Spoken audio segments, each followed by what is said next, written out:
our next demo will be gesture drawing. It's very different from contour drawing. In contour drawing, we were very carefully, slowly moving around the edges, outside and inside edges of the form, trying to show detail along those edges. And we didn't worry about proportion. We didn't worry about how big the thumb was compared to the hand, how big the nail was compared to the thumb, that kind of thing. In gesture drawing, you're looking for, it can be defined as quick, sketchy line drawing that records the basic shapes and proportions of your subject. I'm demonstrating with my hand, but you'll be trying a lot of subjects you find around your house, yard, and neighborhood. Cars, lamps, trees, any subject you want to use. You start by, first of all, I'm going to use a Sharpie China marker. And this is kind of like a charcoal pencil, except it doesn't smear. I like using this in a sketchbook. When it comes time to sharpen a Sharpie, or sharpen a China marker, I should say, Sharpie's the brand, but there's a little string hanging off the edge there. And what you do is you pull that like a ripcord. Not all the way down or the whole pencil will fall apart, but just pull it down one notch. There's little notches in this. And then you can take your thumb and loosen the paper. Tore off one piece, now I'm going the other way. And see how I'm unraveling that. And I just keep going.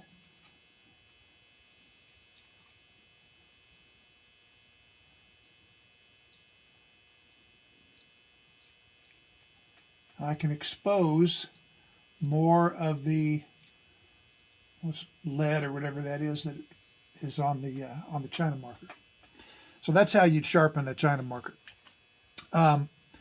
In gesture drawing, you probably want to hold the back end of your drawing tool.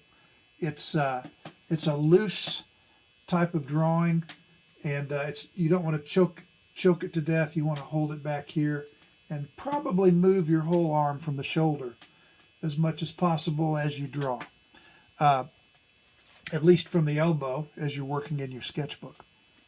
You'll start by taking a few moments to notice the basic shapes of your subject. Just look at it, and when I look at my hand, I see kind of a rectangle for the palm, this meaty part of my hand, and the thumb up here.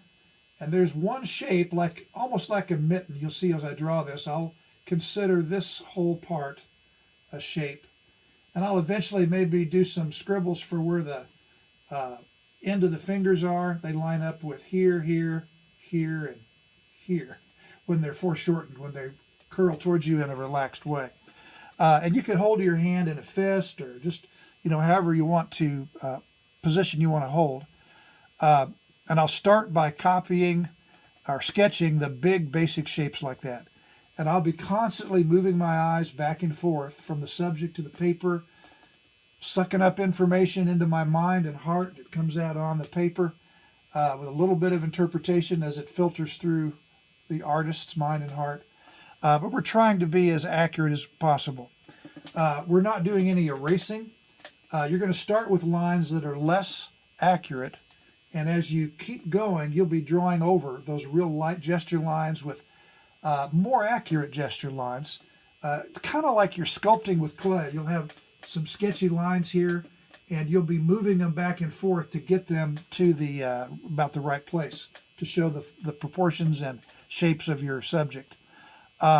Leave your first layer of I guess you could call them mistakes, but they're just your first observations that aren't as accurate as the later lines probably will be.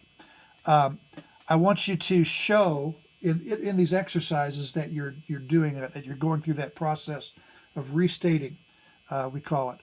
Now, if you were doing a finished drawing this way, you might want to eventually erase those early lines, or you might not. They may just add kind of a texture and a sense of movement to the drawing that you like.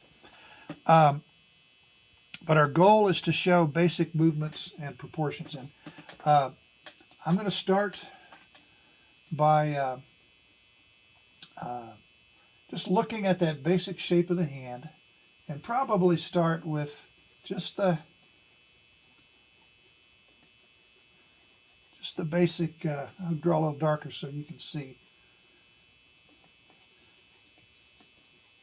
I'm looking in the, I don't think you can see that. I'm going to darken this up.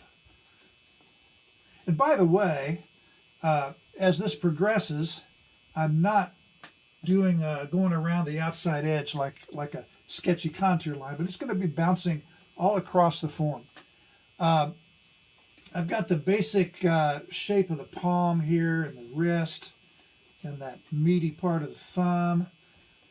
And I have the shape of my fingers kind of curves kind of like that. I've got to make it darker so you can see it.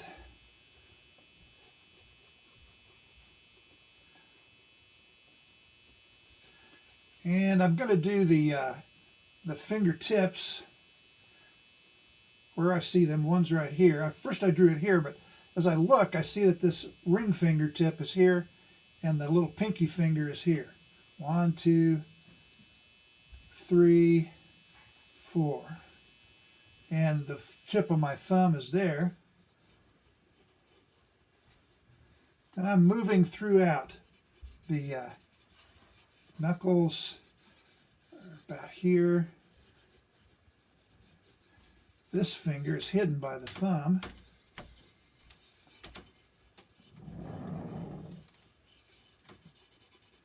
And this knuckle pushes out a little more.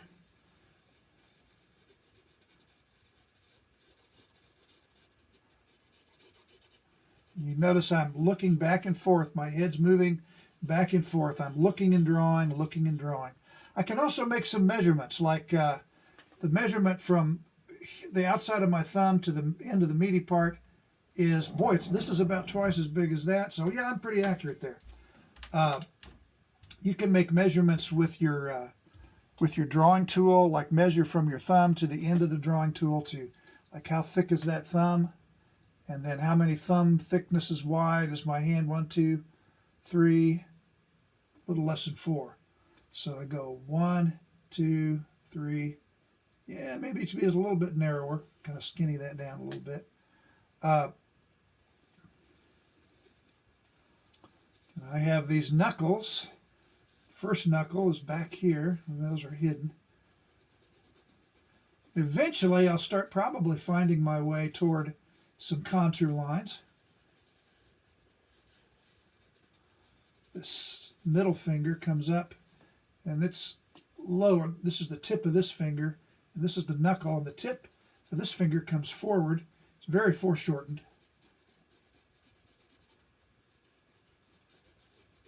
Can't even see this knuckle behind that. This ring finger is closer in.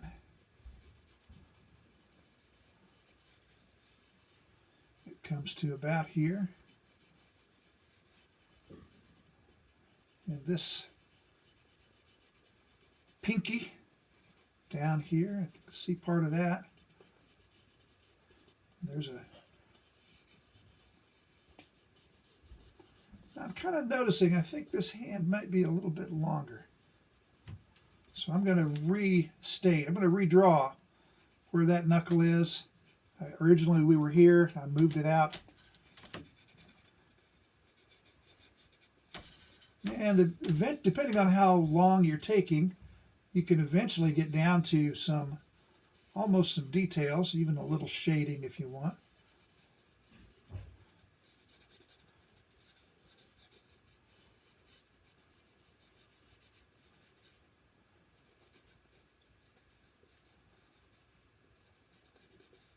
I'm looking back and forth, looking and drawing, looking and drawing.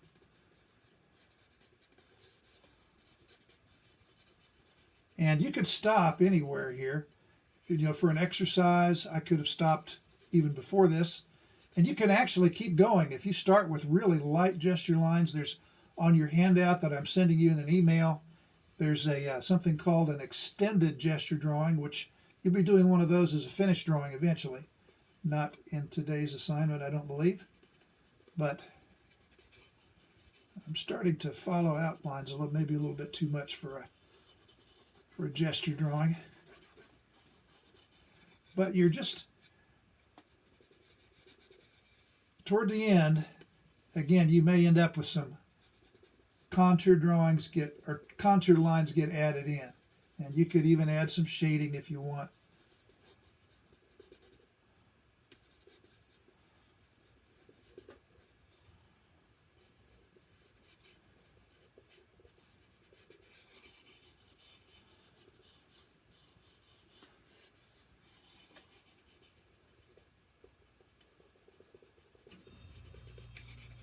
But that's the approach that we take in a gesture drawing.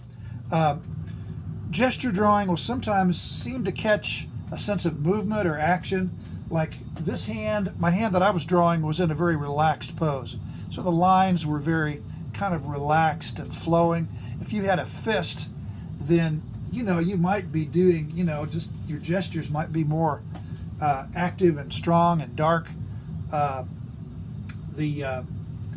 Drawing a weeping willow versus an oak, mighty oak's branches would have a different feel to the line. But basically we're doing kind of quick lines, and you're drawing the whole thing at once. Not just following the outside, except maybe you catch the contours at the end. That would be gesture drawing.